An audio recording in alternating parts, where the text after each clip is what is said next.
అసెంబ్లీలో 170 సీట్లు మెజారిటీ. ఇవాళ మాకు కూటమి తరఫున 124 ఉన్నాయి.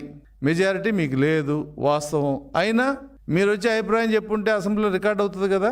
మీరు ఎక్కడో మీ సొంత మైకులో మాట్లాడుకుంటే ఎట్లా? అది రికార్డు కాదు కదా. It's not public voice. మీరు చట్టసభలో మాట్లాడితే పబ్లిక్ వాయిస్. అది పబ్లిక్ వాయిస్లో మెజారిటీ మైనారిటీ అపోజిషన్.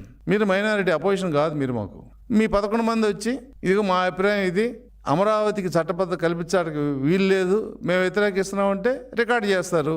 అనుకూలం, మేము దీనికి అంగీకరించినాం అంటే రికార్డు చేస్తారు. అదేమి చెప్పకుండా మీరు గోడ మీద పిల్లలాగా మేము పార్టీలో చర్చించి నిర్ణయం తీసుకుంటామంటే ఏం చర్చిస్తారు? మీరు చెప్పిన రీజన్స్ ఏంటి? అమరావతి క్యాపిటల్కి ఉండకూడదని దానికి మీరు చెప్పిన రీజన్ ఏంటి? కులం అంట కట్టారు. రైతులు ఈ భూమి ఇవ్వటంలో కులం అనేది ఒక డామినెంట్ ఫ్యాక్టరీ మీరు చెప్పారు. అది ప్రూవ్ కాల. మునిగిపోద్ది అన్నారు, ప్రూవ్ కాల. సాయిల్ మంచిది కాదు, బిల్డింగ్లు ఉండవన్నారు, అది ప్రూవ్ కాల. మీరు 3 ముక్కలు చేశారంటే ప్రజలకి అనుగుణంగా ఇంత పరమైన ఖర్చులు ఉంటాయి కాబట్టి మేము క్యాపిటల్ కట్టమని అన్నారు. మీరు 3 రాజధానులు అన్నారు. మీరు 3 రాజధానులు ఏంటి? Legislative capital, administrative capital, legal capital. ఈ 3 క్యాపిటల్లో ఎక్కడన్నా ఒక బిల్డింగ్కి శంకుస్థాపన చేశారా? ఆ రోజు మీకేం అడ్డు రాలేదు కదా, ప్రభుత్వం మీది.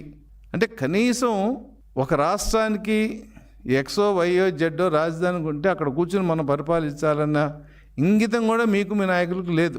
మీరేమన్నారు? శ్మశానం అన్నారు, గ్రాఫిక్స్ అన్నారు, మేము ఎక్కి దూకమని చెప్పాం, ఎవడో దూకలా.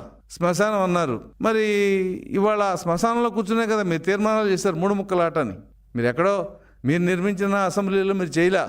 మీరు శ్మశానం అన్న రాజధానిలో కూర్చుని, ఆ అసెంబ్లీలో కూర్చుని 3 రాజధానులు చేశారు మీరు.